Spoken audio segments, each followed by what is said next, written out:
Hello friends, you are once again welcome on the online platform of Arun Dalal English Classes YouTube channel, and today we are going to shift on our next exercise, that is of sentence improvement, or you can say phrase replacement. These sentences in this topic have been taken from your previous year question papers, so let's discuss them thoroughly. पहली statement आपके screen पर। मैंने कहा एक एक चीज़ को बारीकी से जज करने की, समझने की कोशिश करेंगे, क्योंकि हमें केवल यहाँ पर जो हाईलाइटेड है, अंडरलाइंड है, उसी सेक्शन को नहीं देखना। ये करना तो बड़ा आसान हो जाएगा, हमें बहुत सारी और चीज़ों को भी समझ के चलना है, क्योंकि आने वाले जो एग्ज़ाम्स हैं, अगर एग्जामिनर उनके अंदर थोड़ी बहुत चालाकी दिखाने की कोशिश करें, इन्हें जम्बल्ड वे में लाने की कोशिश करें, शिफ्ट करने की कोशिश करें, ताकि तो हम उन्हें आसानी से रिजॉल्व कर सकें, सॉर्ट आउट कर सकें। पहली statement, the toy drummer. The किसके लिए आया बेटा? ड्रमर के लिए। ड्रमर एक नाउन है, द एक आर्टिकल है, इसका क्या बन गया? डिटर्मिनर का पार्ट है, डिटर्मिनर में ये एडजेक्टिव का पार्ट है। टॉय किसके लिए आया बेटा? ये भी ड्रमर के लिए, उसी को मॉडिफाई कर रहा है, ये भी एक एडजेक्टिव की तरह आया है हमारा। द टॉय ड्रमर हमारा सब्जेक्ट बन गया, सिंगुलर सब्जेक्ट है, सिंगुलर वर्ब आएगा, प्लेज, बिल्कुल ठीक है इसका मतलब। Plays what? The drum. The फिर से ड्रम के लिए आया, ये इसका क्या बन गया? क्वालिफाई कर रहा है, इसको मॉडिफाई कर रहा है। द आर्टिकल है, ड्रम के लिए आया। द ड्रम हमारा ऑब्जेक्ट है, किसका? प्लेज का, क्योंकि खेलने के एक्शन को रिसीव किसने किया? द ड्रम में। अब इतना देखें तो ये हमारा बिल्कुल ठीक है। इफ हमारा एक कंडीशन आ गया, ठीक है, यदि ऐसा हो, इफ के बाद हमने क्या लगाया? यू के बाद वर्ब की फर्स्ट फॉर्म आ गई, बिल्कुल ठीक है। यहां पर प्रेजेंट इंडेफिनेट था, आगे प्रेजेंट इंडेफिनेट लिख दिया इसने। Press what? The button. The किसके लिए आया? बटन के लिए आया। एट प्रेपोजिशन है, द बैक इसका ऑब्जेक्ट है, लेकिन एट द बैक पूरा का पूरा एक फ्रेज बन गया, एडवर्बियल फ्रेज, ठीक है। अब यहां पर देखने वाली बात क्या है, जब हम यहां पर ये सेंटेंस लिखते हैं, अगर हम आम सेंटेंसेस की, साधारण सेंटेंसेस की बात करें, तो जो कंडीशनल क्लॉज होता है उसमें प्रेजेंट इंडेफिनेट आता है, तो मेन क्लॉज के अंदर क्या आता है बेटे? Future indefinite. इसका मतलब यहां क्या आना चाहिए था? The toy drummer will play the drum if you press the button at the back, ये होना चाहिए था। इसका मतलब एरर यहां पर बनता है, यहां पर क्या होना चाहिए? विल प्ले होना चाहिए। अब हम शुरू करते हैं। प्लेड, ये एलिमिनेट हो जाएगा, भिड़ते ही गया ये तो हमारा। फिर नो सब्सटीट्यूशन, बेटे नो सब्सटीट्यूशन हम लगा भी सकते हैं और नहीं भी लगा सकते, अभी फाइनल नहीं करेंगे। अगला प्लेइंग, गलत हो गया, ये भी एलिमिनेट हो जाएगा। विल प्ले द ड्रम, बेटे ये बिल्कुल ठीक है यहां तक, ठीक है। इफ यू के बाद इसने फिर से विल यानी फ्यूचर इंडेफिनेट लगा दिया, यहां ये गलत हो गया, यहां पर ये प्रश्न चिन्ह बन गया।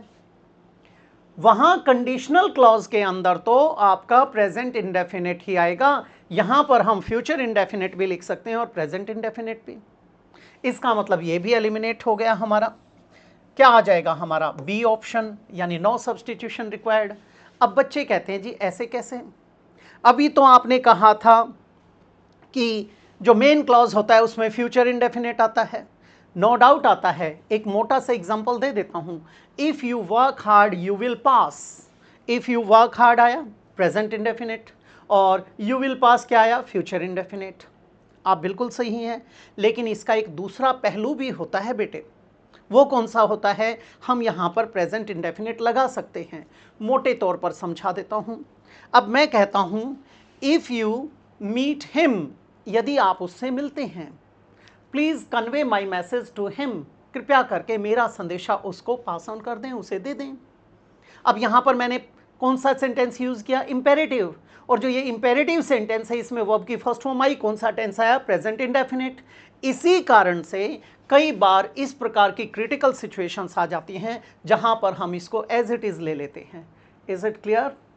तो बारीकी से समझ के चलेंगे, ध्यान रखेंगे एक एक चीज़ का, नहीं तो आपका जो मार्क है, जो ग्रेड है, एकदम से जा सकता है। क्या आ जाएगा आपका? B option, no substitution required. अगले को देखते हैं बेटा। वाइल वॉशिंग योर हैंड्स, अपने हाथ धोने के दौरान, अपने हाथ धोते हुए। रब दैम, अब यहां पर रब वर्ब की फर्स्ट फॉर्म आई है बेटा, इसका सब्जेक्ट क्या है यहां पर? यू, किसको एड्रेस कर रहे हैं? यू को, ठीक है। कौन सा सेंटेंस है ये? इंपेरेटिव सेंटेंस है। देम किसके लिए आया? हैंड्स के लिए आया बेटा। रब देम टुगेदर, उन दोनों को इकट्ठा रगड़ें फॉर एटलीस्ट 20 सेकेंड्स, कम से कम 20 सेकेंड तक। To remove what? The microbes. किसके ऊपर से? On them. अब ये बेटे हो सकता है, इसमें नो सब्सटीट्यूशन आ सकता है हमारा, लेकिन अभी फाइनल नहीं करेंगे क्योंकि हमें कई चीज़ों को समझने की आदत डालनी है। 99% तो ये फिक्स हो चुका क्योंकि सारी चीज़ें अपनी अपनी पोजीशन पे हैं, लेकिन आप आगे बढ़ो।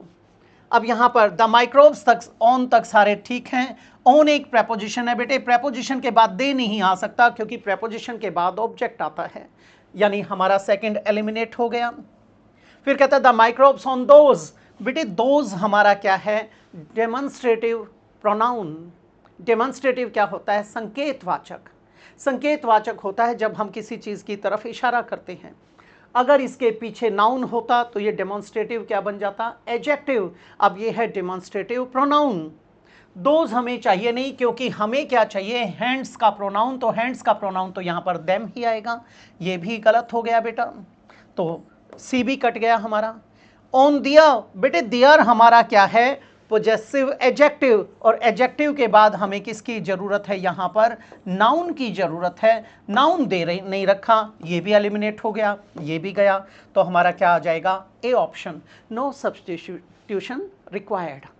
Is it clear? Good. Can you give me, can एक मॉडल है बेटे, यू हमारा सब्जेक्ट है। मॉडल के साथ वर्ब की फर्स्ट फॉर्म आई, बिल्कुल ठीक है, क्योंकि मॉडल्स के साथ हमेशा क्या आती है? रूट फॉर्म आती है, बेस फॉर्म आती है, ठीक है। मी इसका ऑब्जेक्ट बन गया बेटा। अब हमारा जो ये गिव आया है, गिव कौन सी वर्ब होती है? एक होती है बेटे ट्रांजिटिव वर्ब, एक होती है बेटा इंट्रांजिटिव वर्ब, एक होती है बेटे डाई ट्रांजिटिव वर्ब। ट्रांजिटिव का मतलब होता है सकर्मक क्रिया। वो क्रिया जो ऑब्जेक्ट के साथ आती है उसको क्या कहते हैं? उसको कहते हैं हम सकर्मक। इंट्रांजिटिव होती है बेटे अकर्मक क्रिया जिसके साथ कभी भी ऑब्जेक्ट नहीं आता, यानी कर्म नहीं आता। और डाई ट्रांजिटिव होता है होती है जिसमें दो ऑब्जेक्ट्स आ जाते हैं, एक डायरेक्ट ऑब्जेक्ट, एक इनडायरेक्ट ऑब्जेक्ट। इसके ऊपर आपसे प्रश्न पूछा जाता है। अब यहां पर मी किसका जवाब दे रहा है? हुम का। ये बन गया इनडायरेक्ट ऑब्जेक्ट। और आगे जो रेड में अंडरलाइंड है आपका, so many examples of subordinate clauses, ये यहाँ तक, ये किसका जवाब दे रहा है बेटे? वट का। वट का जवाब दिया तो ये क्या बन गया? Direct object. क्यों बता रहा हूँ आपको बेटे? सीटेट का एग्जाम आ जाए, रीट का एग्जाम आ जाए, डीएसएसबी का एग्जाम आ जाए, टीचिंग से रिलेटेड सीटेट वगैरह, एचटेट वगैरह कुछ भी है, उसके अंदर आपसे पूछा जाता है डायरेक्ट ऑब्जेक्ट और इनडायरेक्ट ऑब्जेक्ट में क्या अंतर है, कैसे आइडेंटिफाई करेंगे। दूसरी बात बेटा, कई बार आप वॉइस का टॉपिक करते हो, वहाँ पर आपको एक सेंटेंस के दो पैसिव दे दिए जाते हैं। अब जो वो दो दिए गए हैं उनके साथ एक तीसरा भी होना चाहिए, बोथ फर्स्ट एंड सेकंड, वो नहीं देता। ऐसे में उन गिवन टू सेंटेंसेस जो कि दोनों के दोनों सही हैं, कौन से का चुनाव करें? तो वहाँ पर आपको सोचने का क्या होता है? सोचने में थोड़ी सी कठिनाई होती है। हमेशा याद रखना, अपनी तरफ से कोशिश करो डायरेक्ट ऑब्जेक्ट को उठाकर बनाने की। आइल्ट्स का एग्जाम देते हो, टॉफेल का एग्जाम देते हो, वहाँ पर भी ऐसी सिचुएशन आ जाती है कई बार, वहाँ पर भी आप किसको उठाएंगे? डायरेक्ट ऑब्जेक्ट को, क्योंकि इनडायरेक्ट ऑब्जेक्ट उठाने से कई बार रीडर या लिसनर मिसलीड हो जाता है। आ गई बात समझ में? अब आ जाइए मुद्दे के ऊपर। यहाँ पर can you give me so many examples of subordinate clauses. So many examples of, बेटे हो भी सकता है, लेकिन इसमें नो सब्स्टिट्यूशन को देखें तो थोड़ा सा प्रश्न उठ जाता है। हम अभी इसको फाइनल नहीं करेंगे, हो भी सकता है और नहीं भी। फिर कहता है the teacher asked the class, teacher ने किससे पूछा? क्लास से पूछा। अब क्लास का मतलब है उन्होंने स्टूडेंट्स को एड्रेस किया था, ठीक है। आ जाएंगे, क्लास का एक मतलब होता है बेटे जो श्रेणी होती है, जो वर्ग हम बना देते हैं। आप कौन से में क्लास में ट्रैवल करते हो? First class, second class, third class. ये कौन सी जॉब है? फर्स्ट क्लास जॉब है, सेकंड ग्रेड जॉब है, इस तरीके से भी बोल दिया जाता है। यहाँ क्लास किसके लिए आया? स्टूडेंट्स के लिए। अब यहाँ पर आता है सो मैनी एग्जाम्पल्स। बेटे सम फ्यू, बेटे सम और फ्यू होता नहीं, एलिमिनेट हो जाएगा। सम मोर एग्जाम्पल्स ऑफ बेटे बेटर ऑप्शन है, सम मैनी एग्जाम्पल्स बेटे गलत हो गया, नो सब्सटीट्यूशन को फिर हम एलिमिनेट कर देंगे क्योंकि सो मैनी एग्जाम्पल्स यहां पर सूट नहीं करता। क्या लगाएंगे? सम मोर एग्जाम्पल्स। सो मैनी तो बहुत सारे हो जाएगा और सम मोर का मतलब है कुछ और एग्जाम्पल्स दे सकते हो। तो बेटर ऑप्शन क्या है हमारा? कुछ और। तो हमारा क्या आ जाएगा? बी ऑप्शन आ जाएगा, डी हमारा चला गया। फेयरेस्ट कंपटीशन, सबसे पहली बात फेयरेस्ट किसके लिए आया? फेयरेस्ट का मीनिंग क्या होता है बेटा? इसका मतलब होता है जो भीषण है, ठीक है। Angry, aggressive in way, that is frightening, उसको क्या कहते हैं? फेयरेस्ट बोलते हैं, ठीक है। यहाँ पर जब अपनी स्ट्रॉन्ग फीलिंग्स की बात करते हो किसी एक्टिविटी को परफॉर्म करने वाली सेंस में, तो वहाँ पर किसका प्रयोग किया जाता है? फेयरेस्ट का प्रयोग किया जाता है। यहाँ फेयरेस्ट किसके लिए आया? कंपटीशन, कंपटीशन नाउन नहीं है, एडजेक्टिव बन गया। इस पूरे का मतलब है कट थ्रोट कंपटीशन, गला काट प्रतिस्पर्धा, यानी जो टफ कंपटीशन है उसकी बात की गई है। अब ये क्या कहता है बेटे? Fairest competition against restaurants. अब यहाँ पर अगेंस्ट रेस्टोरेंट्स, अगेंस्ट जो लगाया है ये गलत हो जाएगा। अगेंस्ट तो खिलाफ वाली सेंस में आएगा, ठीक है। यहाँ पर हमें किसका प्रयोग करना चाहिए? रेस्टोरेंट्स के बीच की बात करनी चाहिए। तो रेस्टोरेंट्स के यहाँ बीच में आएगा तो अगेंस्ट नहीं आएगा, इसका मतलब नो इम्प्रूवमेंट तो हो नहीं सकता, हमने इसको एलिमिनेट कर दिया। हैज क्यों आया? कंपटीशन के लिए। कंपटीशन क्या है बेटे? हमारा सिंगुलर है, यहां प्रेपोजिशन आई, ये ऑब्जेक्ट है, कंपटीशन हमारा सब्जेक्ट है, सब्जेक्ट सिंगुलर है तो हैज बिल्कुल ठीक है। हैज के साथ ये पास्ट पार्टिसिपल यानी वर्ब की third form I, driven, has driven up the prices, उसने कीमतों को बढ़ा दिया है। ड्रिवन अप एक आपका फ्रेज आ गया और द प्राइसेस इसका ऑब्जेक्ट आ गया, ठीक है। अब हमें देखना है बेटे वहां क्या आएगा? अलोंग, ये एक रेल की पटरी है बेटा, आप इसके पैरेलल यहां पर दौड़ते चले जा रहे हैं इसके साथ साथ, या नहर की पटरी है, एम्बैंकमेंट है, वहां पर दौड़ते चले जा रहे हैं, किसी चीज के साथ साथ लंबे चलते हैं तो उसके लिए किसका प्रयोग करते हैं? अलोंग। अलोंग हमारा एलिमिनेट हो जाएगा। थ्रू, बेटे मान लीजिए ये एक टनल है, आप इस टनल में से गुजरते हैं तो ये क्या आ जाएगा? थ्रू। यहां एक वेंटिलेटर बना हुआ है, कोई बर्ड इस वेंटिलेटर में से बाहर जाता है बेटे, आप क्या लगाएंगे? The bird flu out through the ventilator. किस में से गया था वो? Through the ventilator. ये भी हमारा एलिमिनेट हो गया बेटे, सॉरी, ये भी गया। नेक्स्ट है बेटे अमंग, क्या आ जाएगा? Among the restaurants. क्लियर हो गया? अगला ऑल्दो द चिल्ड्रन। ऑल्दो, अब एक बात बताता हूं, ऑल्दो और दो कोऑर्डिनेटिंग कंजंक्शंस की तरह आते हैं, जोड़े में चलते हैं। ये हमारे पास बताते किसको हैं? कॉन्ट्रास्ट को बताते हैं, ऑपोजिट सिचुएशन को बताते हैं। ऑल्दो और दो का कॉम्बिनेशन होता है बेटे यट के साथ। Although the children studied hard but, यहां पर बट आया, यहां बट नहीं आएगा, इसका मतलब यहां पर क्या आएगा? यट, ये आएगा। इसका मतलब क्या है बेटे? नो सब्सटीट्यूशन तो किसी कीमत पे हो ही नहीं सकता, इसे देखते ही हमने एलिमिनेट कर दिया। अब ऑल्दो द चिल्ड्रन हमारा सब्जेक्ट है, स्टडीड पास्ट टेंस आ गया, past indefinite tense, hard adverb आ गया। यट दे किसके लिए आया? चिल्ड्रन के लिए। कुड, बेटे ये पास्ट में था, स्टडीड, कुड पास्ट में ले आया। नॉट नेगेशन है, एडवर्ब बन गया। अंडरस्टैंड, मॉडल्स के साथ फर्स्ट फॉर्म आती है, बेस फॉर्म आती है, सही है। क्या? द टॉपिक इस अंडरस्टैंड का, कॉम्प्रिहेंड का ऑब्जेक्ट बन गया। विदाउट प्रेपोजिशन है, विदाउट के बाद the help of the teacher, the किसके लिए आया? हेल्प, और हेल्प किसकी है? टीचर की। अब ये the help of the teacher उस विदाउट प्रेपोजिशन का ऑब्जेक्ट बन गया। Is it clear? वहां पर क्या आना चाहिए? यट आना चाहिए। और अगर हम इस यट का प्रयोग नहीं करना चाहते तो यहां पर कॉमा मार्क कर देंगे। Use either of the two, दोनों में से किसी का भी प्रयोग कर दीजिए, या तो यट लगा दीजिए और नहीं तो कॉमा मार्क कर दीजिए, यट लगाने की जरूरत ही नहीं है। अब यहां देखते हैं, स्टडीड हार्ड, बेटे हो सकता है कॉमा लगा दिया, ये हमारा बन भी सकता है, लेकिन अभी फाइनल नहीं करेंगे। हैड के साथ स्टडी, हार्ड नहीं आएगा, ये गलत हो गया हमारा। हैव, बेटे पास्ट टेंस था तो हैव नहीं आएगा, ये गलत हो गया। और फिर से बट आ गया, गलत हो गया। हमारा क्या आ जाएगा? ए ऑप्शन, स्टडीड हार्ड, फिर कॉमा लगाया, they could not understand the topic without the help of the teacher. Most of the apples, बेटे यहां मोस्ट का प्रयोग किसके लिए किया गया है? एप्पल्स के लिए। हमारा एक्चुअल सब्जेक्ट ये है, प्रेपोजिशन के बाद वैसे ऑब्जेक्ट आता है, लेकिन यहां पर ये क्या आ जाएगा? हमारा सब्जेक्ट बनेगा। क्यों? क्योंकि मोस्ट तो इसका क्वालिफायर है। अब यहां पर अगर आपको डाउट हो, व्हाट वाज रोटन, क्या बास्केट रोटन थी, एप्पल्स रोटन थे, या मोस्ट आपका रोटन है, तो आप क्या कहते हैं? एप्पल्स। एप्पल्स सब्जेक्ट आ जाएगा। इन द बास्केट क्या है? ये इसके भीतर है, ठीक है। इन प्रेपोजिशन, द बास्केट इसका ऑब्जेक्ट, और ये वेयर का जवाब दे रहा है।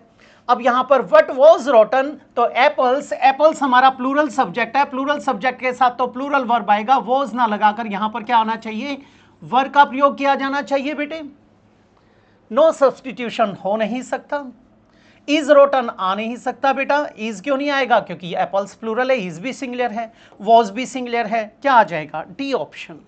तो ये बड़ा आसान निकला हमारा। The place is too much noisy. अब यहां पर मैं आपको कुछ बात बताना चाहूंगा। एक होता है टू मच, एक होता है मच टू।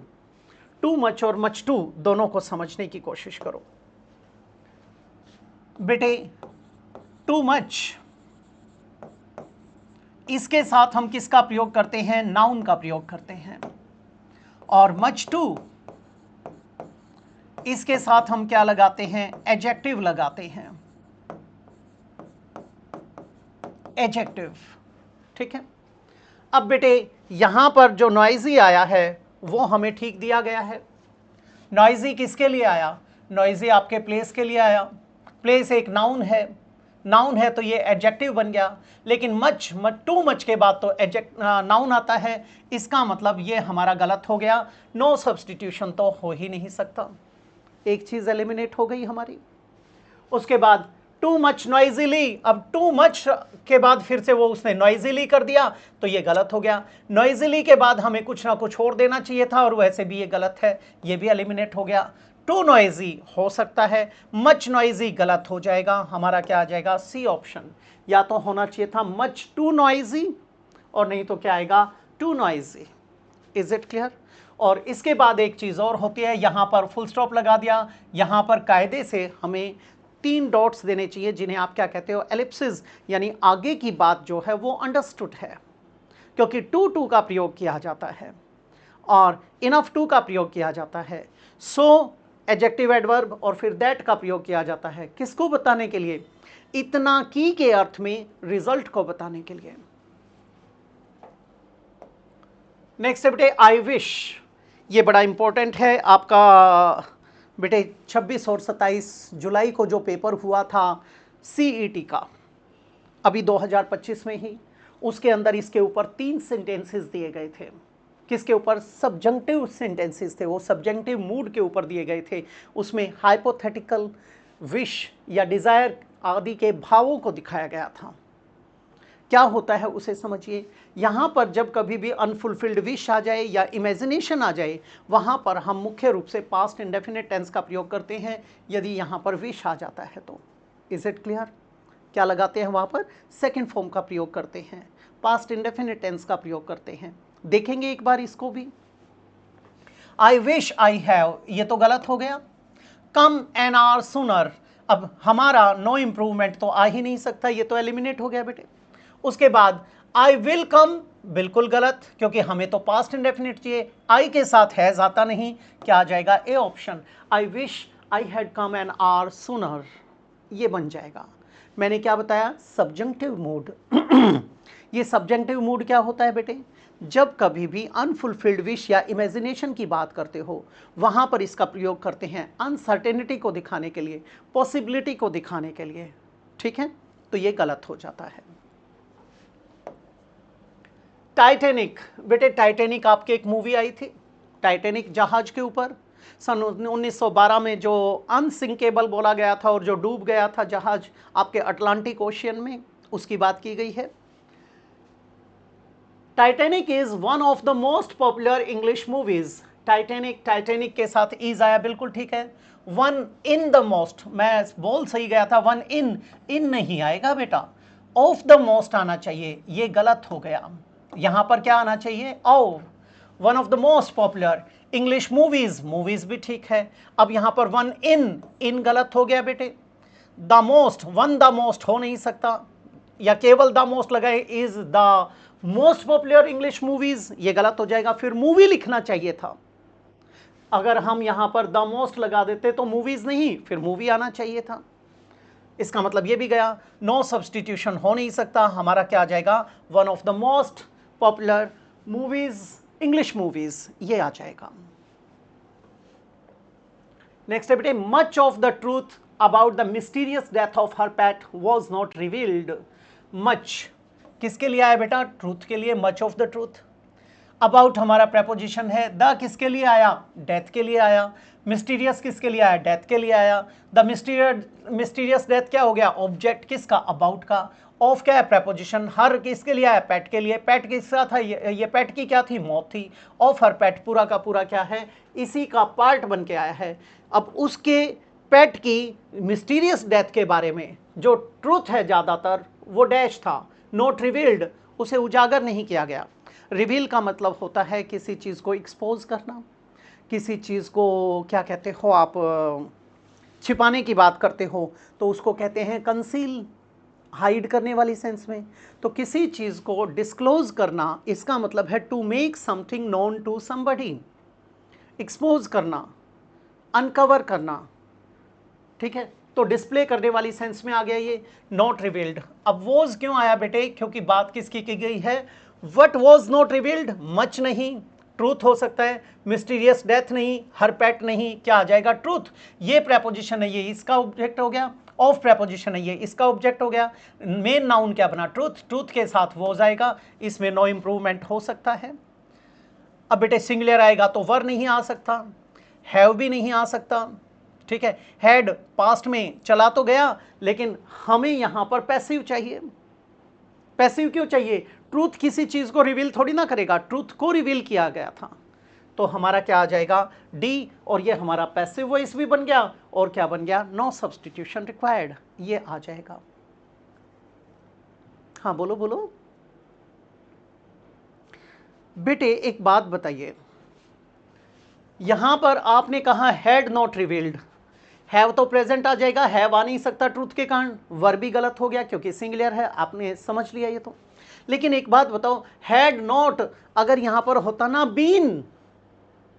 बीन रिवील्ड, तो इसका चुनाव कर लेते। और वैसे भी आपकी जानकारी के लिए बता दूं, जो पास्ट परफेक्ट टेंस होता है बेटे, वो अकेले में बड़ा रेयरली आता है, या तो उसके साथ क्या होने चाहिए, एडवर्ब्स होने चाहिए, या कॉम्बिनेशन में आना चाहिए। जैसे कई बार आप क्या कहते हो, डॉक्टर के आने से पहले रोगी मर चुका था, ना तो ये हैड लगाने से पैसिव बना, दूसरी बात ना इसके साथ कोई हमने एडवर्ब वगैरह दिया, ना कोई और क्लॉज वगैरह डाला बेटा, तो ये वजह है। Clear, good. तो इसमें आ गया नो सब्सटीट्यूशन। ये थी आपकी एक्सरसाइज अब के लिए। अगली एक्सरसाइज में इसी प्रकार के किसी और टॉपिक के साथ फिर से मुलाकात होगी, तो मैं आपसे इजाज़त चाहूँगा। मिलते हैं अगली क्लास में। नमस्कार दोस्तों।